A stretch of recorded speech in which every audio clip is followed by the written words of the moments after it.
శివశక్తి విధాన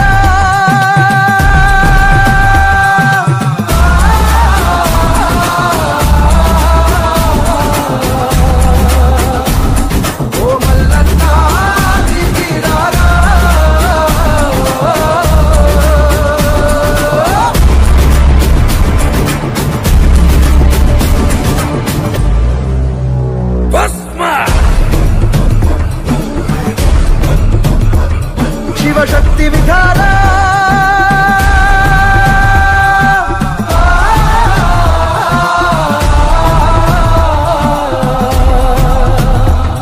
ఓ మల్లన్న దిగిరారా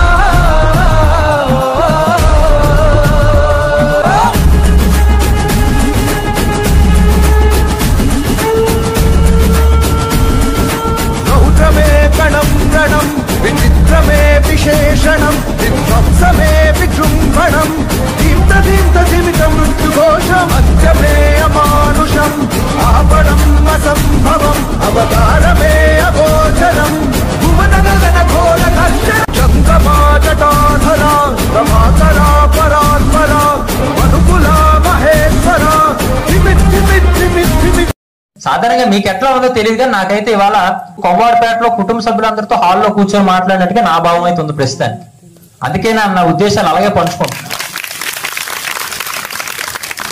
అందరం కూడా పుట్టాం, ఇది యథార్థం. నేను అందుకే చెప్తుంటుంటా, మనం మట్టి పైన పడితే అది జననం, మన పైన మట్టి పడితే అది మరణం అని చెప్తుంటా. మనం మట్టి మీద పడితే అది జననం, మన పైన మట్టి పడితే మరణం.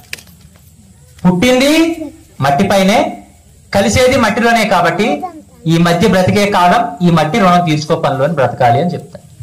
198 దేశాలు ఉన్నటువంటి ఈ ప్రపంచంలో భారతదేశం అనేటువంటిది అన్ని దేశాలకి కూడా అంత ఆరాధ్యనీయ స్థానంలో, అంత ఆదర్శమైన స్థానంలో, ఆఖరికి మాతృస్థానంలో నిలిచిందంటే ఈ మట్టి సారం ఎంత గొప్పది కాకపోతే మనం ఆలోచించాలి. అటువంటి నేలపైన మనం పుట్టామంటే అంత అదృష్టం చేసుకోవాలి. కనీసం మనం పుట్టాము, ఈ పుట్టుకి అర్థం ఏమిటి, ఈ పుట్టుకలో సారాంశం ఏమిటి, దీని వెనకాల ఉన్న అర్థం ఏమిటి అని తెలుసుకునే పని ఎవరికి లేకపోయింది.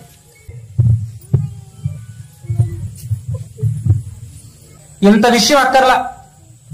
సరే, ఇవాళ గమనించండి, తల్లి తండ్రి గురువు దైవాలను శుద్ధసత్వంగా త్రికరణ శుద్ధిగా మనసాక్షిగా గౌరవిస్తున్నారు అనేటువంటి సమాజం ఇప్పుడు ఎక్కడైనా ఉందా? లేదు కదా. అయితే ఇవాళ రోజుల్లో గమనిస్తే, కొన్ని సందర్భాలన్నీ గమనిస్తే ఈ తల్లిదండ్రుల పక్షం కూడా నిలబడి మాట్లాడకూడదు అనిపిస్తుంది. ఏదో తల్లిదండ్రులు అంత కష్టపడి పేరు పెంచుతున్నారు కదా అని ఈ తల్లిదండ్రుల పక్షం నిలబడి మాట్లాడదామంటే పెద్ద బాధ అయిపోతుంది. ఎలా తెలుసా? ముందు బిడ్డ పుట్టేటప్పుడే వాళ్ళు అనుకునేవారు, నా బిడ్డ మంచివాడు పుట్టాలా, రాముడు లాంటి వాడు పుట్టాలా. ప్రతి తల్లి అది ఆలోచిస్తుంది. ఇప్పుడు తల్లికి అంత ఒకటి ఉండవాలి. నాకు పుట్టబోయేటువంటి బిడ్డ ఒక సీతామాతలా పుట్టాలని చెప్పి అట్లాంటి ఆలోచన అండి. ఇప్పుడు అలా ఏం లేవు. కానీ ఏదైనా మాతృత్వం గొప్పది. కానీ ఆ మాతృమూర్తులు పితృమూర్తులు నిర్లక్ష్యాలు చెప్తున్నాను. ఇప్పుడు పేరు పెట్టాలి కదండి. ఒకప్పుడు రామచంద్రమూర్తి అని పేరు పెట్టారు, కృష్ణ అని పేరు పెట్టారు, లేకపోతే గణేష్ అని పేరు పెట్టారు. దేనికి ఈ దేవుళ్ళ పేర్లు అంటే వారి యొక్క పేరును తలుచుకునేటప్పుడైనా వారి యొక్క స్వభావాలు గుర్తు చేసుకొని కాస్త ఉన్నతులుగా ఉత్తములుగా బ్రతుకుతారండి. ఇప్పుడు అది కాదట.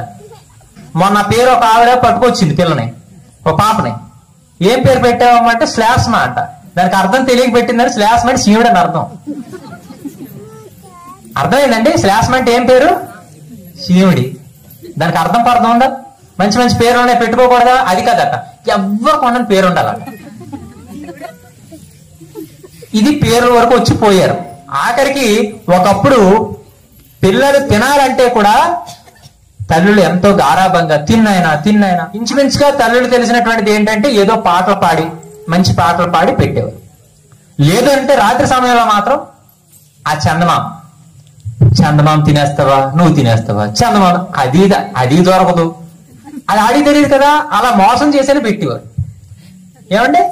ఇక ఇలా పోతే సాధారణంగా చందమామ ఎలాగైందో కూడా ఆలోచించాలి కదండి. చంద్రుడు పేరు, చందు ప్లస్ మామ. చంద్రుడు మనకు మేము ఎలాగయ్యాడు?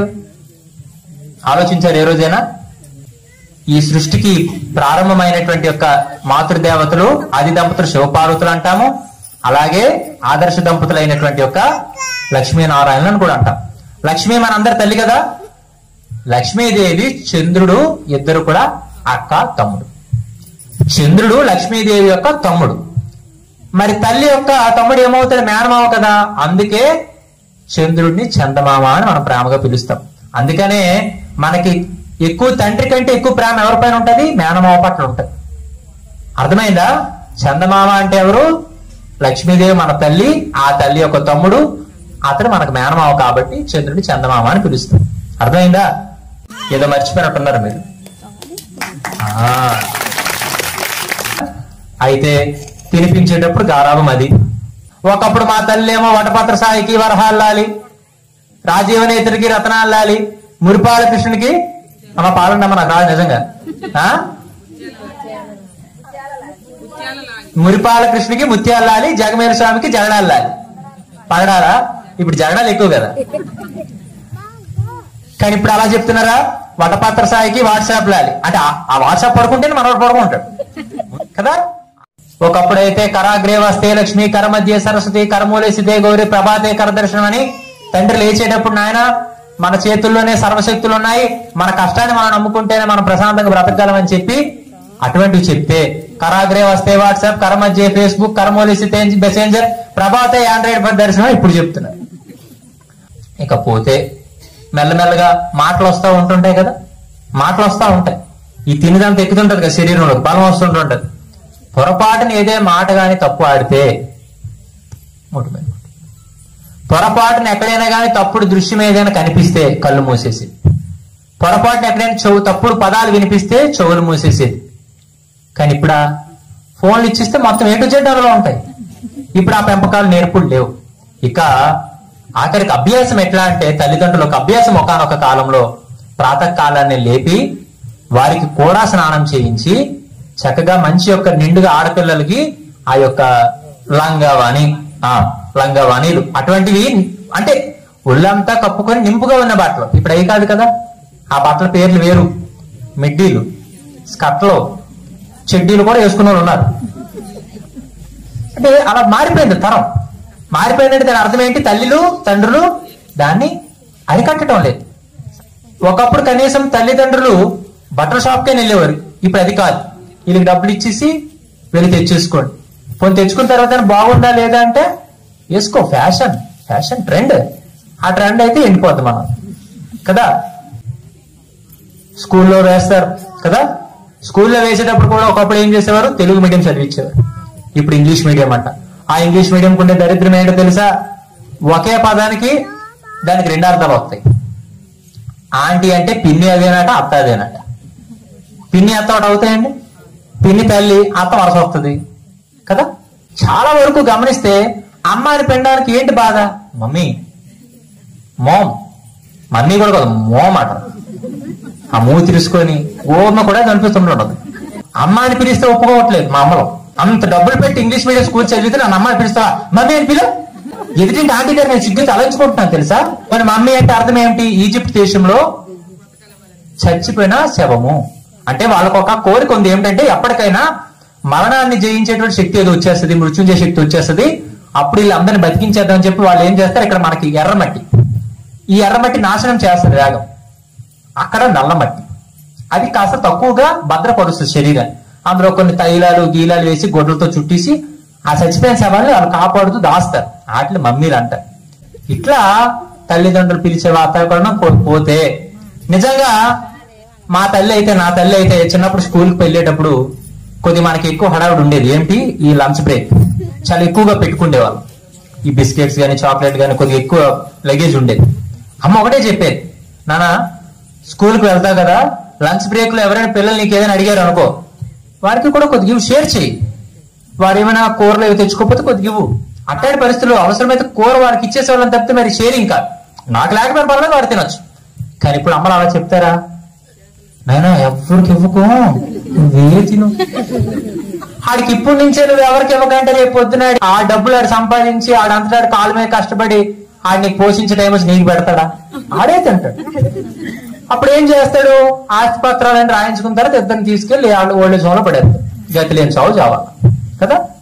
ఇదంతా జరుగుతుంది కదా. అయితే ఇక్కడ కూడా జరుగుతూ ఉన్న అంశం ఏమేనంటే, పిల్లల్ని మనమేమో విద్యాధ్యాతి వినయం, వినయధ్యాతి పాత్రత్వం అని చెప్పారు మనకి.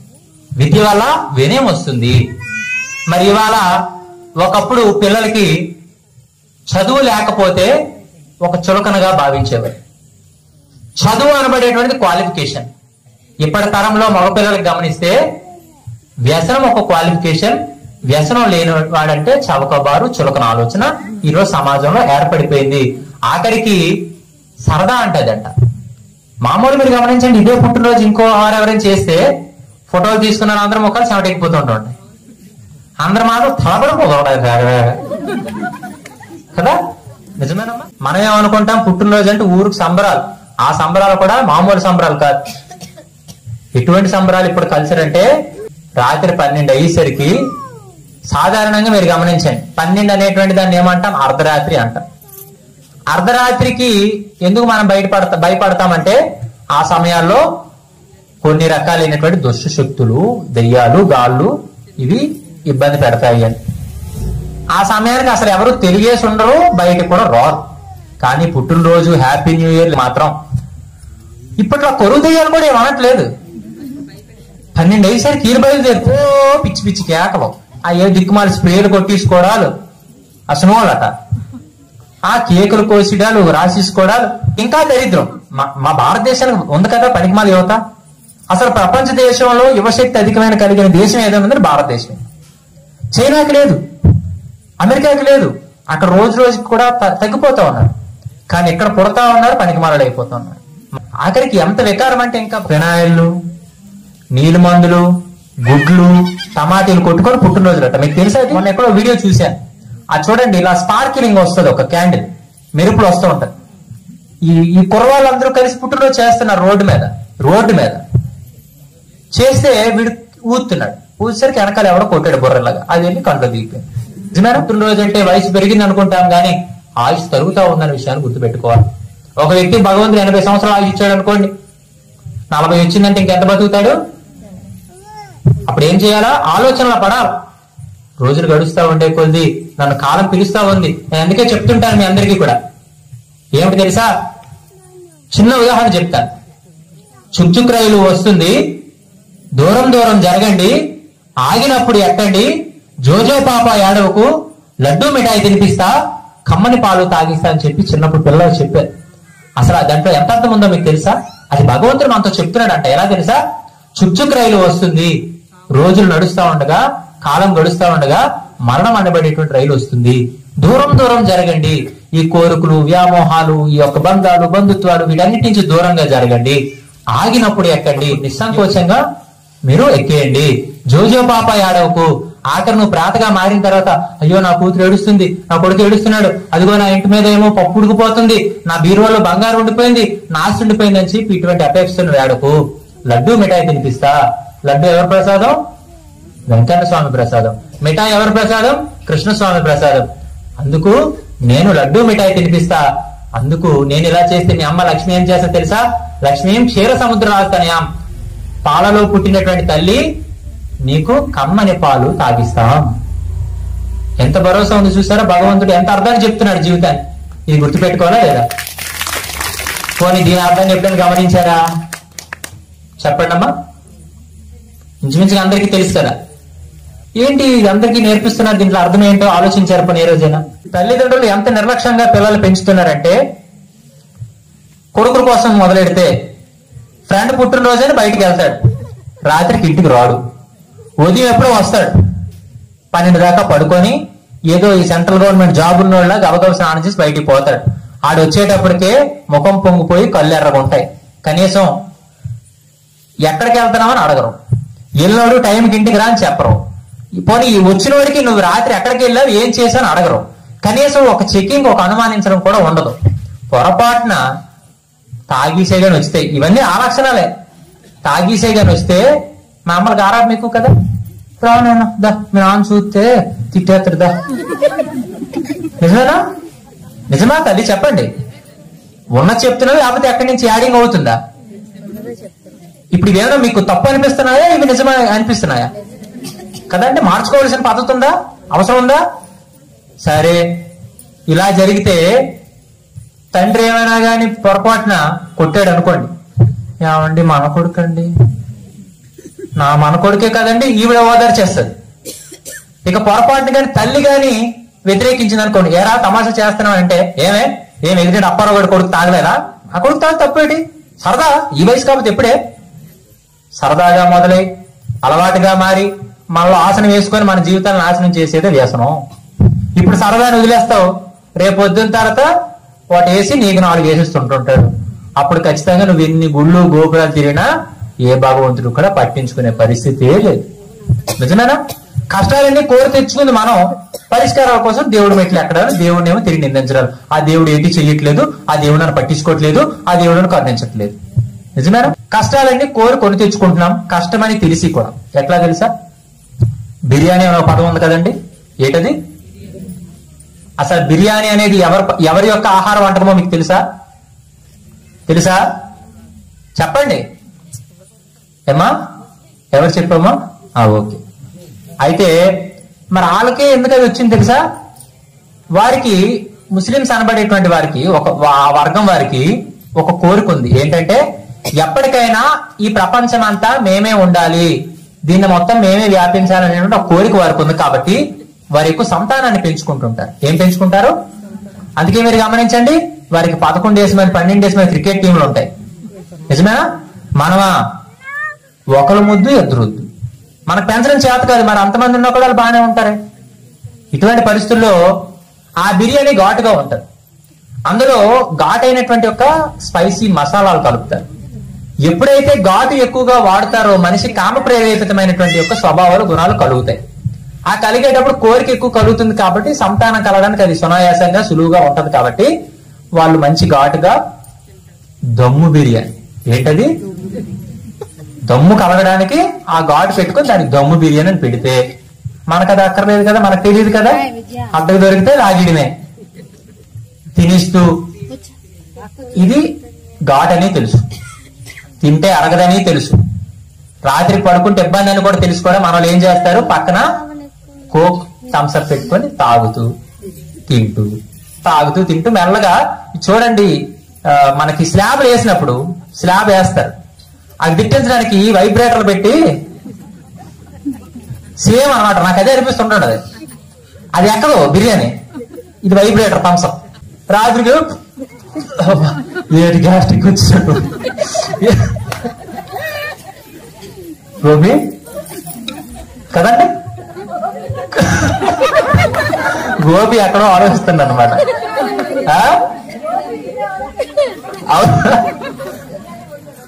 ఎప్పుడు ఒకటి మీకు చెప్తాను వినండి, ఒకటి కూడా చెప్తాను మీకు వినండి. సరే పోనీ ఇప్పట్లో ఘాటు కూడా అవసరం, ఎందుకు తెలుసా? రోసాలు చచ్చిపోయాయి మన వాళ్ళకి. ఎలా తెలుసా?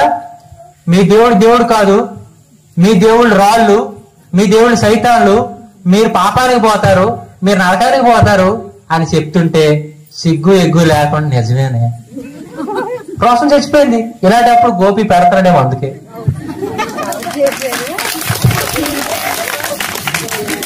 నిజమేనా? జంతికలు తిన్న నాలుక అది ఎన్ని డేటాని మార్చచ్చు. సాధారణంగా అమెరికా వాడికి ఒక డౌట్ ఉంది, పూర్ణం ఇచ్చారట ఇక్కడికి వచ్చిన అతిథికి బూరిని, ఆ పైన చోరీ ఉంటుంది, లోపల పూర్ణం ఉంటుంది. ఆడు తినేటప్పటికి ఇది బయటపడిచింది. అడిగాడట, హౌ ఇట్ ఈస్ పాసిబుల్, ఇది లోపలికి ఎలాగైంది, మరి కన్నమో లేదు బెజ్జమో లేదు. అది అడిగి తెలియని ట్రిక్. మన అమ్మకి తెలుసు, ముందు ఆ యొక్క పూర్ణాన్ని చుట్టి సోయలో వేస్తే బూర అవుతుంది. అలాగే కొత్త అల్లుడికి జంతికలు కట్టిందంట మా అమ్మ. ఆడ అమెరికా తీసుకెళ్ళాడు వాళ్ళ ఫ్రెండ్కి, ఆడు ఇంగ్లీషోడు ఇటు తెలుగుడు. ఆ జంతికి తిన్నాడు, ఆడు కూడా ఇచ్చాడు అన్న. ఎవడికి? ఇంగ్లీష్ వాడికి. వీడు బాగా తినేస్తాడు, ఆడు నాలుగు కొరికించుకుంటాడు. How you can eat this అంటే, జంతికి తినేప్పుడు నాడు కట్టి ఇటు తిప్పుతుండాలా, అలా తిప్పకపోతే నలగదు, అది పేస్ట్ అవ్వదు, మొత్తం అవ్వదు.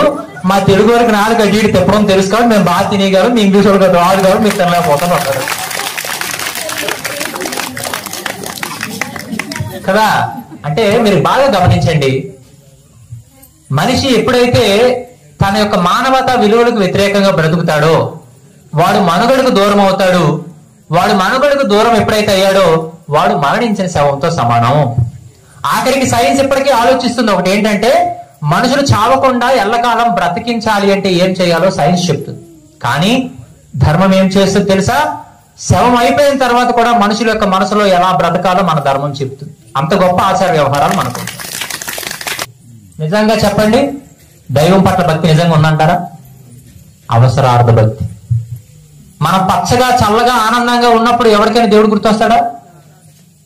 ఒక 100 రూపాయలు వచ్చినప్పుడు, ఒక 1,00,000 రూపాయలు ఆర్థికంగా లాభం కలిగితే దేవుడు గుర్తొస్తాడా? నా కష్టం ఇది, నేను సంపాదించాను. నష్టం వస్తే కదా దేవుడు పారిపోతారు మళ్ళీ కదా. అంటే దేవుడితో అవసరం కానీ దేవుడు అవసరం కాదు. పదాన్ని మీరు గమనించండి. దేవుడితో అవసరం కానీ దేవుడు అవసరం కాదు. దేవుడు అంటే అన్ని తెలిసినవాడు, అంతటా నిండి ఉన్నవాడు, ఏదైనా చేయగలడు. ఈ 3 ఎవరికి చెప్పినా చెప్పకపోయినా మనకు ఆ మాత్రం అర్థమైంది. కాబట్టి అక్కడికి వెళ్తే పుణ్యం ఇస్తాడేమో, అక్కడికి వెళ్తే వరాలు ఇస్తాడేమో, అక్కడికి వెళ్తే పాపాలు పోతాయేమో, అక్కడికి వెళ్తే కోరికలు తీరుతాయేమో ఒక ఆలోచనతో మాత్రమే మనం దేవుడి దగ్గరికి వెళ్తున్నాం తప్పితే, దేవుడే కానీ బోర్డు పెట్టాడు అనుకోండి, ఏం బోర్డు? ఇక్కడికి వచ్చిన వారికి ఏ రకమైనటువంటి యొక్క పుణ్యాలు వరాలు ఇవ్వబడవు అంటే దరిదాపులో అది ఇంటి ఏగను కూడా పంపించండి. నీకేంటి అక్కడికి పోయి ఇక్కడ ఉన్నాను కదా. నిజంగా దేవుడి పట్లే భక్తి ఉంటే, దేవుడి పట్ల అంత శరణాగతి ఉంటే, ఆఖరికి మనం ప్రాణావస్థలో ఐసీయూలో హాస్పిటల్లో పడుకునేటప్పుడు ఇప్పటి రోజుల్లో ఒక రోజు వెంటిలేటర్ మీద పెడితే మినిమం 25,000 రూపాయలు ఆక్సిజన్ పెట్టడానికి మాత్రం. నిజమేనండి? ఇప్పుడు మీకు ఎవరైనా అడిగారా? రూపాయి ఎవరైనా అడిగారా? శుభ్రంగా ప్రశాంతం గాలి పీలుస్తున్నారు కదా. నిజమేనా? అంటే ఒక రోజుకి 25,000 రూపాయలు ఇప్పుడు ఖర్చు అంట ఆక్సిజన్. మరి పుట్టినప్పటి నుంచి ఎన్ని సంవత్సరాలు, ఎన్ని నెలలు, ఎన్ని వారాలు, ఎన్ని రోజులు, ఎన్ని గంటలు, ఎన్ని నిమిషాలు, ఎన్ని క్షణాలు, ఎన్ని రకాలైనటువంటి ఉచ్ఛ్వాసాలు నిశ్వాసాలు జరిగాయి, ఎంత గాలిని పీల్చుకున్నాం. ఏ రోజైనా కూడా ఈ సమస్తమైన సృష్టికి కర్త అయినటువంటి యొక్క భగవంతుడు ఏ రోజైనా నిన్ను రూపాయి అద్దె అడిగాడా? అంటే నువ్వు ఎంత శరణాగతి కలిగి ఉండాలి దైవం పట్ల? అది లేదు. సరికదా? నీ దైవాలు పక్కవారు తిడతా ఉన్నారు, నీ దైవాలు పక్క మతస్థులు విమర్శిస్తా ఉన్నారు.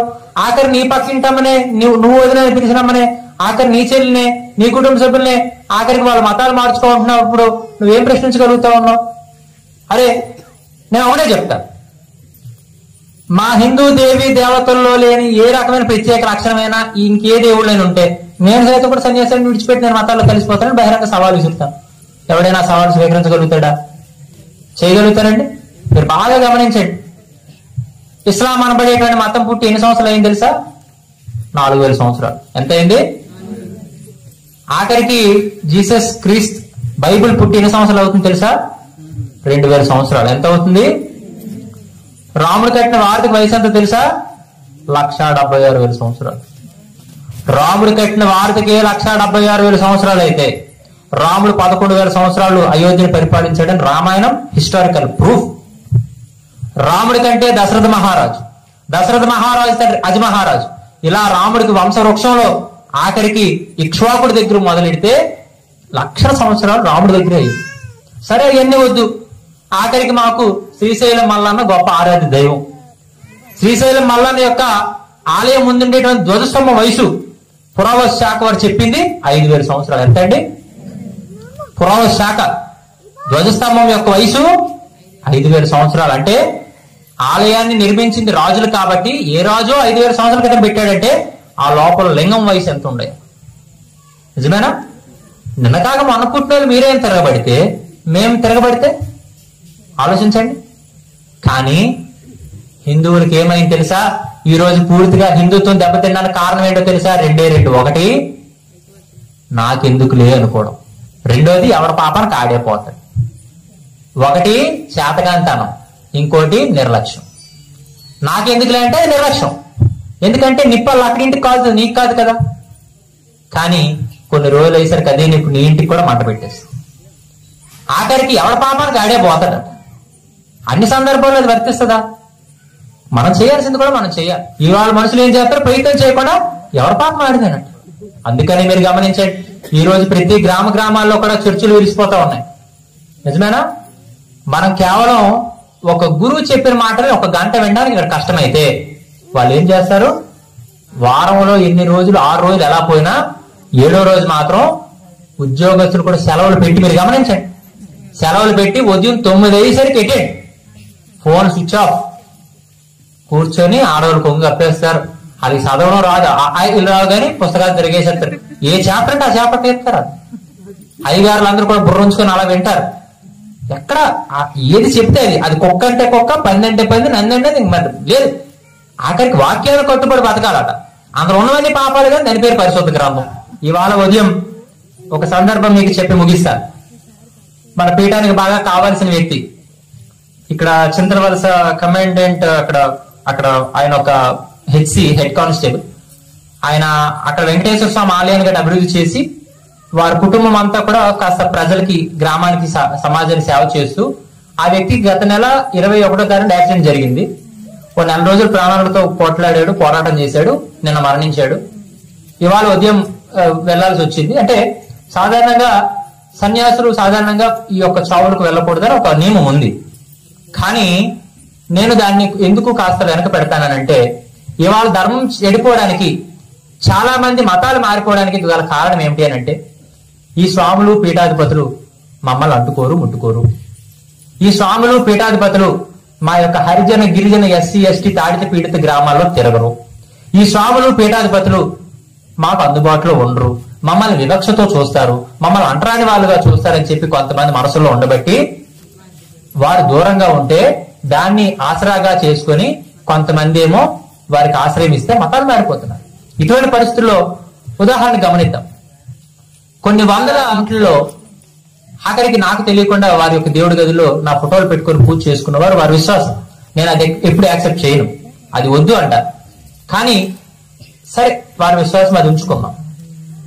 అలా ఆరాధించినటువంటి వ్యక్తి శరీరం విడిచిపెట్టేసింది, పోయాడు. ఆ కష్టకాలంలో కూడా నేను ఆ కుటుంబానికి కనిపించకపోతే వారు నాకు ఆరాధించిన దానికి, అంత ఆరాధించిన దానికి నేనేం విలువ నిలబెట్టుకున్నట్టు? అసలు గురువు అయినా దైవం అయినా కష్టకాలంలో కదా మనం నిలబడాలనుకుంటాం. అందుకు చాలా మంది నన్ను అంటుంటారు, మీరు ఇట్లాంటి అటెండ్ అవ్వకూడదని. అది సన్యాసి లక్షణం కాదంటారు. సరే, ఇట్లాంటివి చేయడం వల్ల నేను సన్యాసిని కాదు అనుకోండి, కానీ నేను మనసు కలిగిన మనిషి అని మాత్రం బాగా గుర్తుపెట్టుకోండి అని చెప్తుంటుంటా. నేను సన్యాసి కంటే ముందు మనిషి నేను గుర్తుంటా. నేను అందుకే అంటుంటా, మనిషి అన్నవాడు కష్టానికి దూరంగా బ్రతకాలనుకుంటాడట, మనసున్నవాడు కష్టంలో ఉన్నవారికి దగ్గరగా బ్రతకాలనుకుంటాడట. ఈ రోజు ఆ మనసు కలిగిన మనుషులు తక్కువైపోయారు సమాజంలో. ఇప్పటికీ కూడా మన సమాజానికి అవగాహన ఇవ్వకపోతే ఇంకా రోజు రోజుకి కూడా పరిస్థితులు తారుమారు అయిపోతుంటే పూర్తిగా మనం ఏమవుతున్నాం, డబ్బులు సంపాదిస్తున్నాం, ప్రశాంతమైనటువంటి ఒక జీవితాన్ని గడపాలనుకుంటున్నాం, కానీ ప్రశాంతత ఉందా? లేదు. ప్రశాంతత కావాలంటే ఏం చేయాలా? ఆధ్యాత్మికమైనటువంటి జీవనాన్ని గడిపితే. ఈ గ్రామానికి ఎంత రకమైనటువంటి స్పృహ లేకపోతే ఎంతో మంది మహాత్ములు ఈ నేలపైన వచ్చుంటారు. వారి కారణాశక్తితో, వారి తపశక్తితో, వారి అనుభవంలో ఎన్ని గొప్ప మాటలు ఉంటారు. మరి అవన్నీ మనం వినిపించుకొని వాటిని పాటించవలసిన అవసరం ఉందా లేదా? మనిషి ఆలోచన పరుడు కావాలా? విషయం మీద అవగాహన పెంచుకున్నాడు. ఎప్పుడో యద్యదాచరతి శ్రేష్ఠ తత్తదేవేతరో జనః సయత్ ప్రమాణం కురితే లోకస్తదనువర్తతే. ఎప్పుడైతే నువ్వు మంచి చేయగలుగుతావో, ఎప్పుడైతే నువ్వు మంచి చెప్పగలుగుతావో, ఎప్పుడైతే నువ్వు మంచి వాడివని గుర్తింపు పొందుతావో, లోకమంతా నిన్నే అనుసరిస్తుంది. అందుకు ఆ రకమైన జీవనం అవసరం. ఆ రకంగానే మరి గ్రామంలో మంచి ఆలోచన కలిగి ఉన్నారు. సాధారణంగా రావడానికి కారణం ఏమిటి అంటే, కొవ్వాడపేటను ఒకసారి చూసి వెళ్దామని వచ్చాను. మళ్ళా సందర్భం కలిసేటప్పుడు, మళ్ళా అవకాశం వచ్చేటప్పుడు మళ్ళీ పిలుపుకు దూరంలోనే ఉంటాను, కంటి చూపు దూరంలో ఉంటాను తప్పితే మీకు అంతకుమించి ఎక్కువ కష్టపడాల్సిన అవసరం లేదని, మళ్ళీ సందర్భం వచ్చినప్పుడు కలుద్దామని మీ అందరికీ మాటిస్తూ, అందుకు చక్కగా చెప్పిన మాటలు మీకు ఎక్కితే మనకి సాధారణంగా స్టోరేజ్ తక్కువ కదా, అందుకు అవసరమైన విషయాలు గుర్తుపెట్టుకోవాలా. అనవసరమైన ఫోన్ కి మీరు ఏం చేస్తారు, అన్నెసరీ యొక్క జంక్ ఎక్కువైతే ఏమవుతుంది, హ్యాంగ్ అవుతుంది. అప్పుడు ఏం చేస్తారు, అన్నెసరీ అంతా డిలీట్ చేస్తారు. అప్పుడు ఏమవుతుంది, ఫ్రీ అవుతుంది. ఇప్పుడు మనం ఏం చేస్తున్నాం, ఫోన్ కి అది క్లియర్ చేస్తున్నాం. లేదు, అన్నెసరీ ఫుల్ ఎక్కించి హ్యాంగ్ అందుకే హ్యాంగ్ అవ్వదు అయ్యగారికి. అందుకు చక్కగా మన జీవితానికి అవసరమేదో అనవసరమే తెలుసుకొని జీవించడం చాలా ఉత్తమం. కాబట్టి చక్కగా జోష్విక పుట్టినరోజు ఇంత చక్కగా చేసుకున్నారు. ఇది అందరికీ ఒక అలవాటుగా మారాలి అనేది నా సందేశం. ఏమంటారు? చక్కగా చెయ్యండి. అందరికీ ఒక సాంప్రదాయం ఉంది, స్వామి సేవలు చేసుకునే అవకాశం ఉంది కాబట్టి పిల్లల పుట్టినరోజే కాదు, మళ్ళీ అదో బాధ. పిల్లల పుట్టినరోజు ఇలా చేస్తే తిరిగి మళ్ళీ వరుసలు మార్చేస్తారు. మీకు ఒకప్పుడు సాంప్రదాయం ఉండింది. పుట్టినా, ఎదిగినా, పెరిగినా, ఇల్లు కట్టుకున్నా, ఇంట్లో దిగినా సంకీర్తనలు, భజనలు చేసుకుండేవారు. ఆఖరికి పోయినా కూడా పోయిందేరు కూడా ఇప్పుడు డీజే పెడతారు. వచ్చిన బాధ పోయిందేరండి. సాధారణంగా హాస్పిటల్లో డాక్టర్ పని ఊపుతున్నప్పుడు ఇచ్చేస్తుంటారు. ఒక్కోసారి కొద్దిగా ఇంటికి వచ్చిన తర్వాత ఏమాత్రం మిగిలితే లెగుస్తాడు. పొరపాటుని పాడెక్కిన వాడు లెగాలనుకుని డీజే సౌండ్ పోతాడు ఇంక సాగు. అందుకే ఇది కొత్త పద్ధతి కాదు. ఆఖరికి పైదేశస్తులు, విదేశీయులు వాళ్ళందరూ కూడా మన యొక్క ఆచార వ్యవహారాలు పాటిస్తే మనకేం కర్మో తెలియదు, కానీ ఎక్కువైతే రోక్ తక్కువ అయిపోతుంది సామెత ఉంది. అలాగే అయిపోయామ్మా. అందుకు చక్కగా ఏ సందర్భాన్ని అయినా కూడా చక్కగా రామాలయం ఉంది, చక్కగా రండి, సేవ చేయండి, భజన చేయండి, అందరూ కలిసి మిఠాయిలు పంచుకోవడము, ఉన్నది మనము వితరణ చేసుకోవడము, అది ఒక కుటుంబం యొక్క వాతావరణం, కుటుంబం యొక్క లక్షణం. ఆ రకంగా ఉండాలని మేము ఒక్కసారి తెలియజేస్తూ మీ అందరికీ కూడా నిండు మనసుతో ఆశీస్సులు అందిస్తూ మీ అందరి ముఖాల్లో కూడా ఆనందం వెలువిరియాలి. మీ ముఖాల్లో కళ తప్పిపోకుండా ఆ కాలము దైవం మిమ్మల్ని అనుకూలించాలి, అనుగ్రహించాలని మీ అందరికి ఆశీర్వదిస్తూ తీసుకుంటూ గట్టి కొట్టిన పంపించారు కదా. 2 చేతుల పైకి చెప్పండి ఒకసారి. జై శ్రీరామ్, జై శ్రీరామ్, జై శ్రీరామ్.